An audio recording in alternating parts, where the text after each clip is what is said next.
So, fair warning, we are jumping into a grown-up conversation on a topic you might not want little ears to listen in on, so here's a chance to send those young ones out of the room. You know, ask most experts, and they'll tell you happy, connected couples have one thing in common, and that is a satisfying sex life. So today, 5 ways to improve your sex life and that couple connection, that couple intimacy. Psychologist and Studio 5 contributor Dr. Liz Hale is here with more on that. Thank you for being here. It's my pleasure. So you counsel couples. How important would you say sexual intimacy is to a marriage? I think it's crucial to a marriage, and I'm not a sex therapist, but I am passionate about marriage counseling, and sex often comes up in our therapy.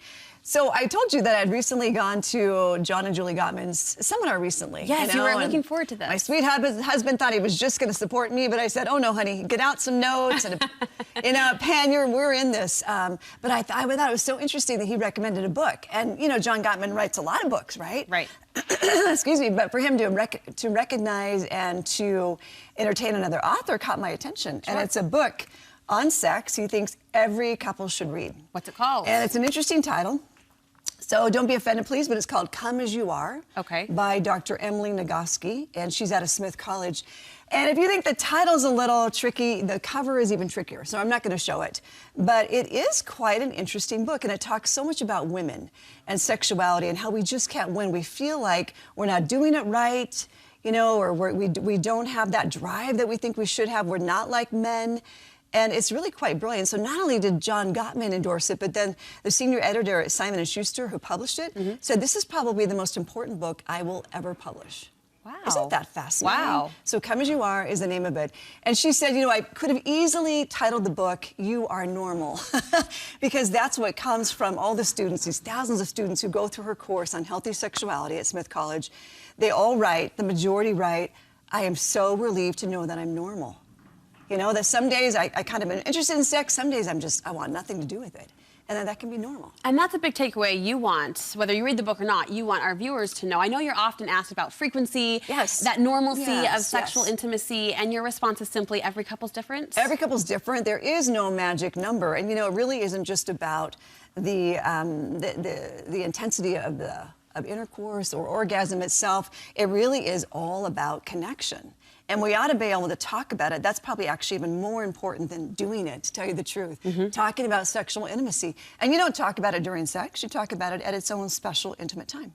Do you find most couples really understand the science behind sexual response? And should they? Should they be more educated on the science behind it? And I think, forget about the science. Let's just talk about what's important to him and what's important to her. You know, there's questions you can ask each other. Gottman's even have kind of a cool app that you can download on your phone. It's 100 questions for her, 100 questions for him. Skip the questions if they don't fit, you know, or somehow you feel them offensive according to your religion or whatever. But it's just driving the conversation about what works for you and where did you get this idea that sex is healthy or that sex is not. But this Emily Nagoski talks about a brake and an accelerator like a car. And that we all have a sexual brake and a sexual accelerator, and men probably are heavier on the accelerator. They find desire easier. You know, they just are interested. But women, we've got a lot of brakes. We've got stress, we've got children, we've got, oh, I wish there was a lock on the door, we've got dirty dishes. So if we could understand each other's acceleration and brake, we could have more enjoyable connection sexually. And that all starts with that conversation, which you've taught us over the years, not one and done, but an ongoing dialogue. Yes, because our bodies are changing all the time, right? Yeah. And what interests me today may not interest me tomorrow, just because life changes, and stress is a big part of that. What do you want, Liz, men and women to know about sexual desire? Just that it can change. And you know, it's interesting, there's a context. So let's take tickling. Not everyone likes to be tickled, but let's say you don't mind being tickled. And when you're in a flirtatious, loving mood, that tickle feels good and it gives you pleasure. And that pleasure could add to desire and a sexual experience with your partner.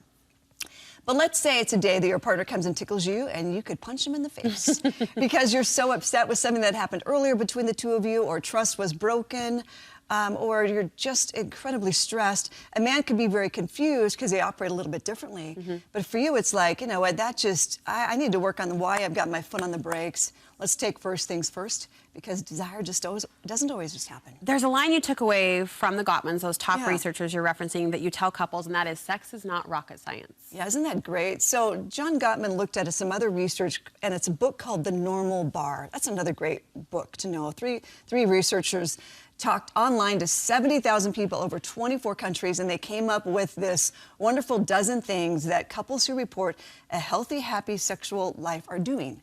And the same unhappy couples or different unhappy couples are not doing these same 12 things. We've got that list, if we can pop it up on the screen, and they're simple things. They're simple actions like saying I love you every day, kissing passionately for no reason. And John Gottman might add, not just a peck, but 6-second kiss. A Hello, smooch. goodbye. Yes, really enjoying that. Surprise romantic gifts made the list. Yep, and know your partners, again, turn-ons and turn-offs. And that's where those 100 questions on the Gottman app could be kind of fun. You know, you really get to know each other better. Couples with great sex lives have fun together. They cuddle, and they make it a priority. You've taught us over the years to schedule it if you have to. Yeah, you know, even non-cuddlers, 6% of non-cuddlers reported a healthy sex life. So cuddling is really key. It's big. It is big.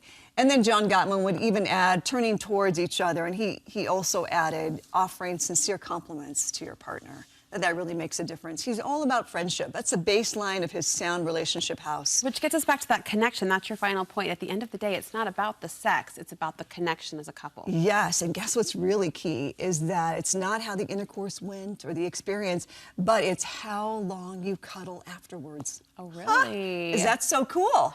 So increase the cuddle. There it is. All right, Liz, thank you so much. We'll pleasure. post a link to the resources and studies and quizzes Liz mentioned on our website, so be sure to dial that up, studio5.ksl.com.